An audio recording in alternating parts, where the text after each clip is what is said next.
This is Eric with Muse Kinetics.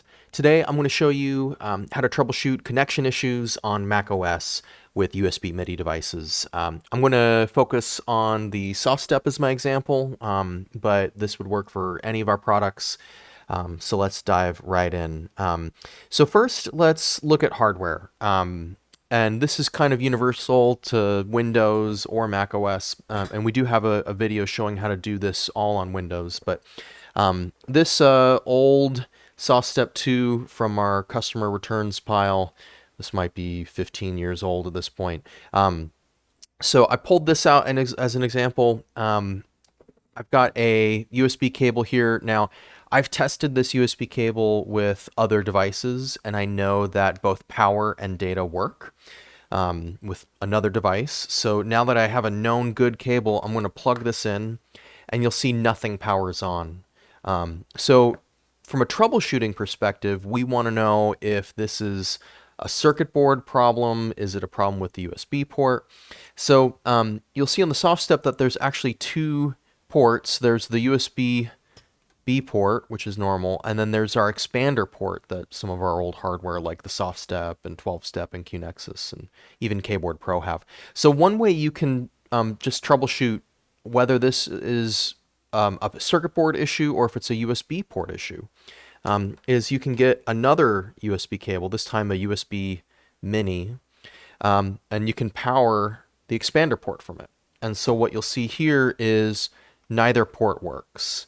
So that tells me it's either both of the USB ports or the circuit board, but at this point, there's nothing you can do to repair this except to open a support ticket with us and see if you can arrange to have us do an out-of-warranty repair for it. All SoftSteps are out of warranty at this point, but we do offer paid repair services out of our office in Berkeley, and we do also have a service technician in Spain that can help our European customers. So this unit needs to go in for repair, so you would submit a ticket. The next example I have, this is a different SoftStep, and you'll see that when I plug in the regular USB-B cable, we don't get anything. But when I plug in the USB Mini, we get power. So that tells off the bat that it's probably this USB port. There's power and data pins there. Something's wrong. I think our repair fee is $90 to replace that USB port with a brand new one, and we'll make sure it's really secured. We've got a high quality USB port we replace these with now. So that's a support ticket, but now you have a good idea of what's wrong and what we can do when you submit that ticket. So next example, we've got, oh, and one other thing you'll see on this QNexus, it also has an expander port, and so you can always try that with our other products too. So this next example is, you'll see that I can power it from the port, expander port, and I can also power it from USB-B. We've got some old firmware 91 on there.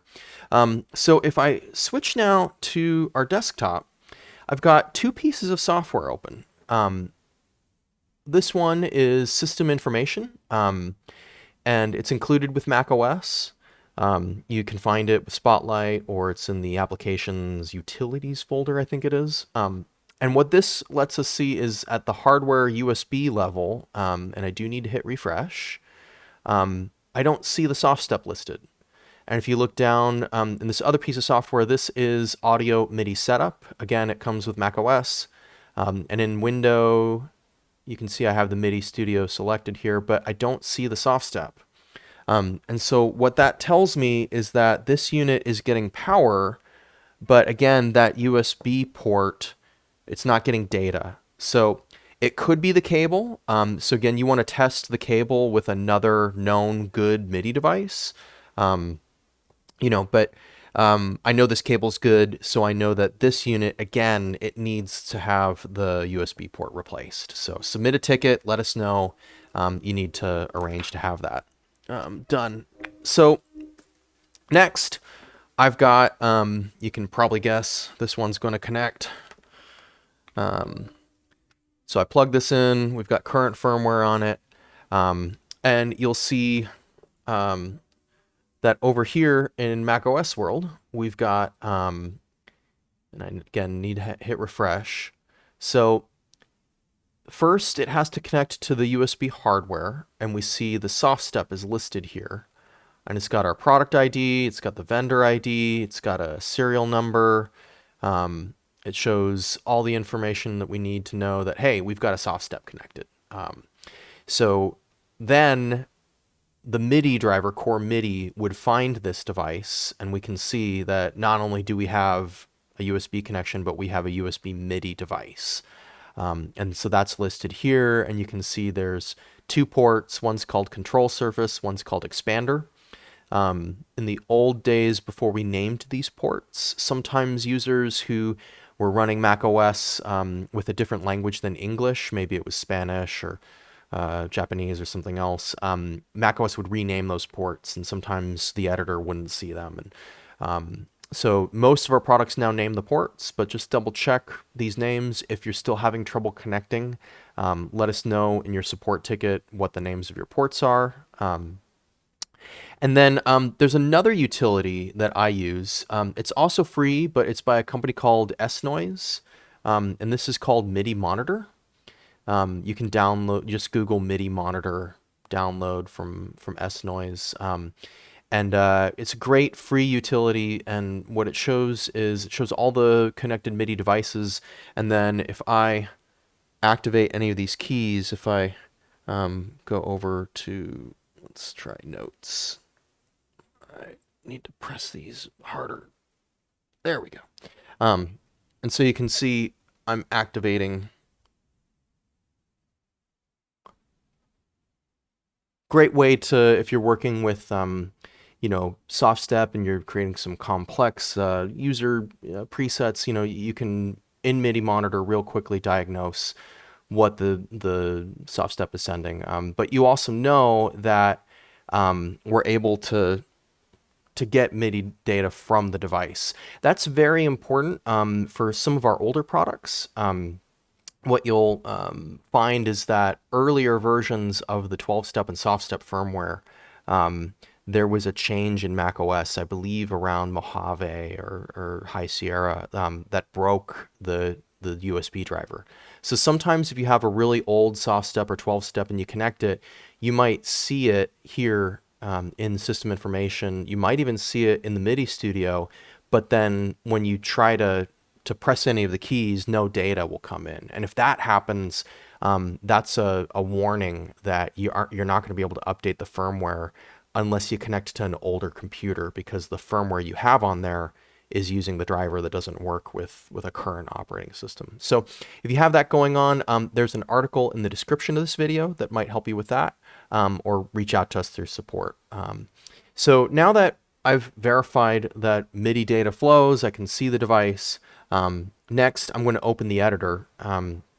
But before I do that, I want to show that with our editor, we've included, all of our editors now have a debug console. And that it's just a shortcut that's included in the folder. So you can see we've got the advanced editor and the debug console. Basic editor, the same thing. So normally you just open the editor here, but I'm going to open the debug console to demonstrate. And so that kicks up this terminal window. And what's great about this terminal window is if for some reason, if you're not able to connect, if you're having problems, you can submit a support ticket and you can take all of this debug output and you can copy it. You could also Command A to select all, Command C to copy it. Either way, you can include that data in your support ticket, and we can use that to help better, try to figure out what your problem is, what's going on. And then one more tool we have in the editor itself, you can go up to the help menu and go to troubleshoot connection. And that opens up this window here. And this gives us a log of just more specific things that have happened. It shows us all the MIDI ports that are connected to your system, and if you were having problems, it would give you some advice here in the troubleshooting step. And then you can click here, and that copies all of this data to the clipboard. You can include that, you guessed it, with your support ticket as well. So that should hopefully give you enough info that maybe you can solve your problem yourself. If not, feel free to contact us through our support website at musekinetics.com. You could also check out keithmcmillen.com. The legacy site is still there. Just send us a support ticket. Include as much info as you can. Screenshots and video is great. And otherwise, we wish you well. Talk to you soon.